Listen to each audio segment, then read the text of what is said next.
Magandang umaga, oras na para sa pinakabagong balita sa lagay ng panahon at sa mundo ng science and technology. Ako po si Jel Miranda and we welcome you to DOS TV, Science for the People. Alamin ang latest updates and happenings sa larangan ng science and technology ng bansa. Dito lang sa Balitang Rapidos.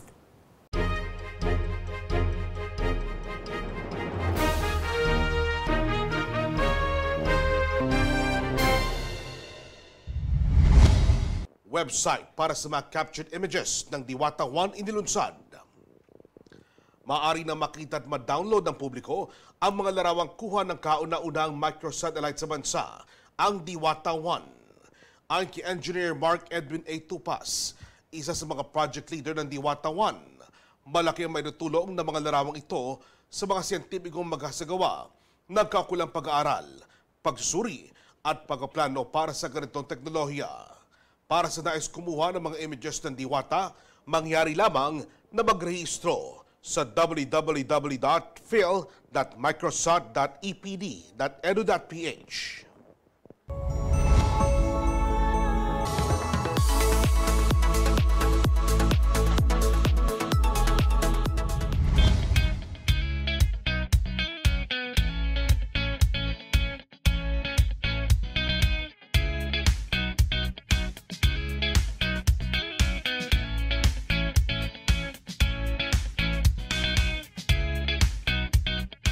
Ako si Grace Zausa. Paolo Maraiso. Ako si Jimbo Yamsuan. Sarah Lopez. Dr. May Sison. Roy Suwaso. Jedis Sabagat. Ako si Jeffrey Santos. Isang guro ng Tenement Elementary School. Entrepreneur. Flight attendant. Makeup artist. Isang aesthetic dermatologist. Isang production stylist. Bouncer. Isang rescuer, isang artista at isang trainer ng EMR. Pinoy ako. Pinoy ako. Pinoy ako. Pinoy ako. Pinoy ako. Pinoy ako. Pinoy ako. Pinoy ako. On time ako.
Address the call for more focused programs of assistance for micro, small and medium enterprises or MSMEs. The Department of Science and Technology launched the Small Enterprise Technology Upgrading Program or SETUP. Kilalanin ang proyekto na ito dito lang sa Sinisiyensya.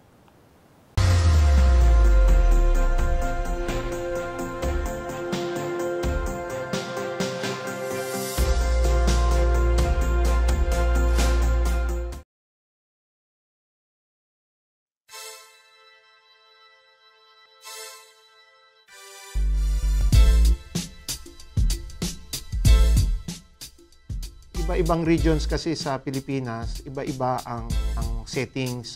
Meron tayong centralized o master plan sa S&T.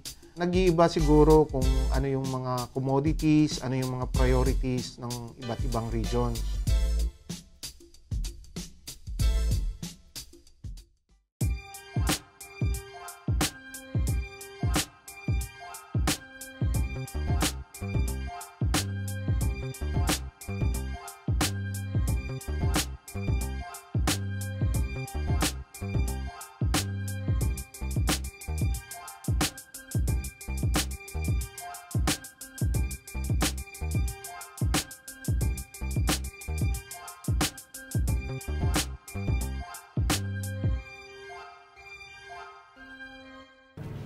Setup means Small Enterprise Technology Upgrading Program.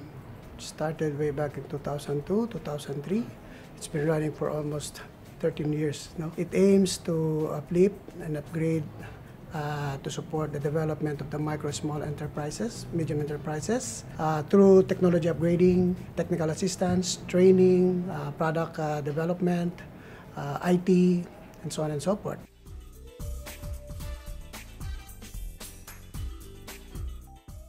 Well, ang DOST setup natin ay isang programa, flagship project ng ating departamento na ito ay tumutulong sa mga MSMEs to boost their operations, increase their productivity para maging competitive sila with other similar MSMEs.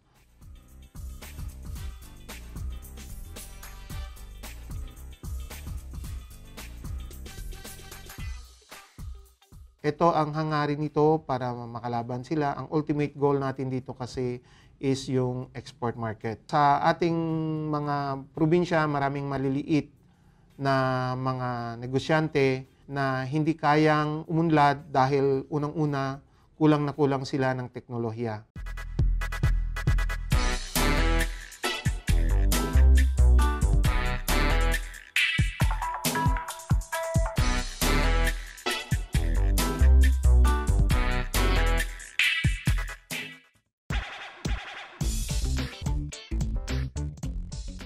Nag-umpisa kami dyan, hindi muna may process. Dahil marami kaming member na nag-aalaga ng baboy. Laging ang sinasabi sa amin, bakit hindi kayo magtinda ng pamakain sa baboy? At nang kami naman ay makapag-patronize ng pitch na kung saan ay yun ang kanilang mga hanap buhay, mag-alaga ng baboy. Nag-venture kami dito kasi naisipan namin dahil sa hirap ng buhay, kailangan din namin magnegosyo dahil lumalaking pamilya. So naisip namin dito magtayo ng bibingkahan. Ang una naming produkto ay Royal Bibingka at saka pudding. Bago pa kami nagsama ni Mrs., wala pa po kaming alam na negosyo. May konting knowledge naman ako doon sa meat processing. Kaya doon po nag-umpisa yung pagpaprocess namin ng yung unang produkto po namin ay longganisa, embutido at saka skinless.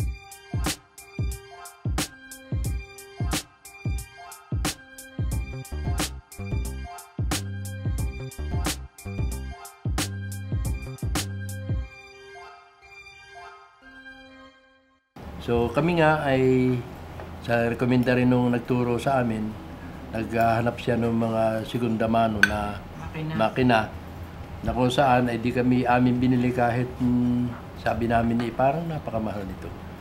Pero aming binili rin dahil unang-una ay yun nga ang aming makapagsimula. May nag-ano na parang yung una namin nabili hindi ganoon efficient yung kanyang performance. So, yan ang inilapit namin tulong sa inyo. Nag-start kami ng mga 30 boxes a day. Sa mano-mano, kailangan mo ng kasirolang malaki. Mahirap yun. Kailangan mo ng sandok na kahoy. Mabigat yun. At saka mahirap yun, masakit dito sa Kaya nahihirapan na yung mga tao na magtrabaho. Kulang na yun, kaya kailangan namin talaga ng mixer. Una naming na-encounter na mga pagsubok, mga problema, malit pa lang yung financial namin. So nag-umpisa kami sa mga manual equipment, kagaya ng manual meat grinder. Doon po nagsimula yung namin, pagpaprocess.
Sabihin na natin na ang SME talaga ang isang engine para magkaroon tayo ng employment generation. Kasi kung sila ay matutulungan mo, aangat sila, uunlad, madadalan lahat eh. So makaka-contribute sila para sa ating economic improvement ng ating bansa. So sa tingin ko ang setup has still a lot of long way to go to improve the performance natin and competitiveness ng bansa through our small, micro, small and medium enterprises.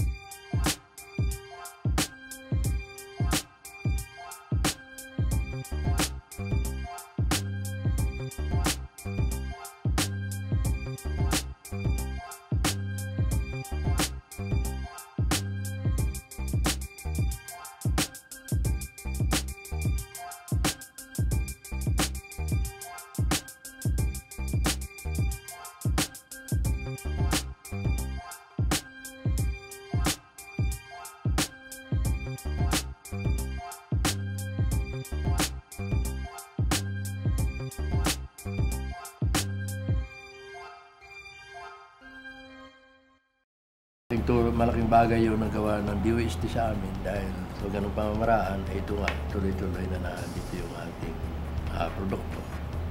Malaking pasasalamat namin sa Department of Science and Technology na na-build ang trust ng tao sa produkto namin. Maraming salamat po. Salamat sa tulong ng DOST nung pumasok po yung doon sa mga equipment na naibigay at doon sa pagbibigay nila ng mga iba't ibang mga seminars patungkol doon sa pag-upgrade ng aming produkto. At doon po na dadagdagan po yung volume po namin. Umaabot na po siya ng 300 kilos a day process meat po namin ngayon. Universally accepted na walang umuunlad na bansa na hindi gamit ng siyensya at teknolohiya at inobasyon. So, totoo yan. At yan ay pwedeng panghawakan at taga sa bato. In business, in community development, in every endeavor.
Diwata is the Philippines' first microsatellite designed, developed, and assembled by Filipino researchers and engineers under the guidance of Japanese experts from Hokkaido University and Tohoku University. Diwata was launched on March 23, 2016 for delivery to the International Space Station or ISS and later released into orbit on April 27, 2016. Among the uses of Diwata are improved weather detection and forecast, disaster risk management, detecting agricultural growth patterns, and the monitoring of forest cover, mining, protection of cultural and historical sites, and the territorial borders of the Philippines. Samantala, alamin ang latest update sa lagay ng panahon ngayong araw mula sa DOST Pag-asa dito sa aming weather update.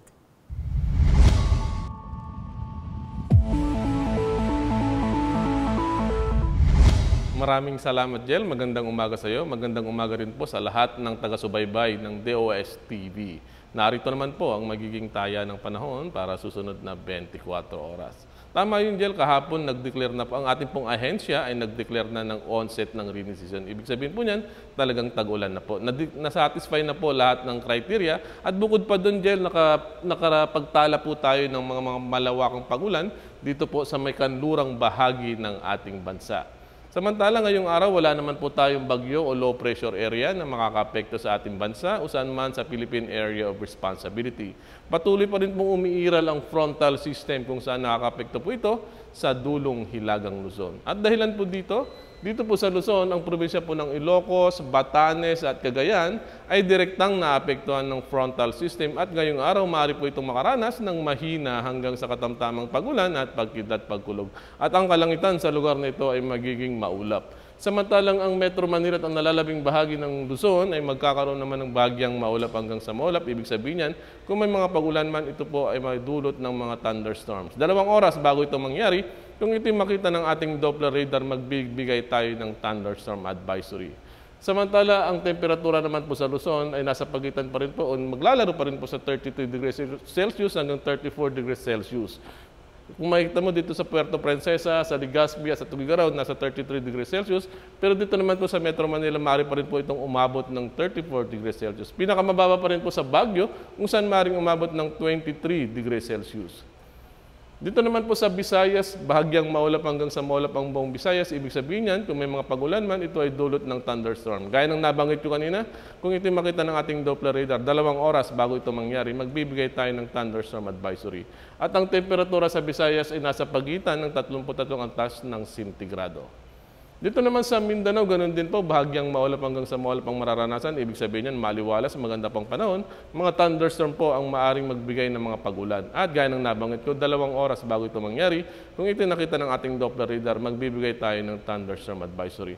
At ang temperatura sa Mindanao, dito po sa Davao at sa Cagayan de Oro, maaring umabot ng 33 degrees Celsius, samantalang sa Zamboanga City, maaring naman pong umabot ng 34 degrees Celsius. Samantala, alamin naman natin ang kalagayan ng mga bayang dagat ng ating bansa. Wala tayong gale warning na nakataasan mang parte ng Pilipinas. Yun nga lang po, ang mga baybaying dagat sa dulong Hilagang Luzon, ito po yung mga Batanes area, ay katamtaman hanggang sa kung minsan ay maalon. Ang nalalabing bagay naman po ng ating bansa ay magiging banayad hanggang sa katamtaman ng pag-alon. Ibig sabihin yan, malaya pa rin pong makapaglayag ang mga mangingisda. Para naman po sa susunod 2 at 3 araw na weather forecast dito po sa Metro Manila mula po Huwebes hanggang Sabado, bahagyang maulap hanggang sa maulap ang mararanasan. Ibig sabihin yan, mga thunderstorm pa magdudulot ng mga pagulan. At ang temperatura po ay nasa pagitan ng 25 hanggang 35 antas ng sentigrado. Dito naman sa Baguio, ganoon din po, bahagyang maulap hanggang sa maulap ang mararanasan, maliwalas, maganda pa rin po mga panahon, at thunderstorm pa rin po ang magdudulot ng mga pagulan. At ang temperatura, nasa pagitan ng 17 hanggang 25 antas ng sentigrado. Dito naman sa Cebu, ganoon din po, bahagyang maulap hanggang sa maulap, maliwalas, maganda pa rin po ang panahon, at ang temperatura ay nasa pagitan ng 26 hanggang 33 antas ng sentigrado. Dito naman sa Davao, ganun din, bahagyang maulap hanggang sa maulap ang mararanasan, maliwalas, maganda ang panahon, at ang temperatura nasa pagitan ng 26 hanggang 33 antas ng sentigrado. Samantala, dito pa rin sa Kamaynilan, sumikat ang araw kanina sa ganap na alas 5:26 ng umaga, lulubog naman mamayang gabi sa ganap na alas 6:22. Para sa karagdagang impormasyon ukol sa lagay ng panahon, i-follow at i-like ang ating Facebook at Twitter, DOST_Pag-asa. Hanapin lamang po ang ating YouTube channel, DOST-Pag-asa with the report, at ang ating official website, www.pag-asa.dost.gov.ph. At yan ang latest ukol sa lagay ng panahon mula po rin sa Forecasting Center ng Pag-asa, Department of Science and Technology. Ang inyong lingkod, Hiner Kitlong. Magandang umaga.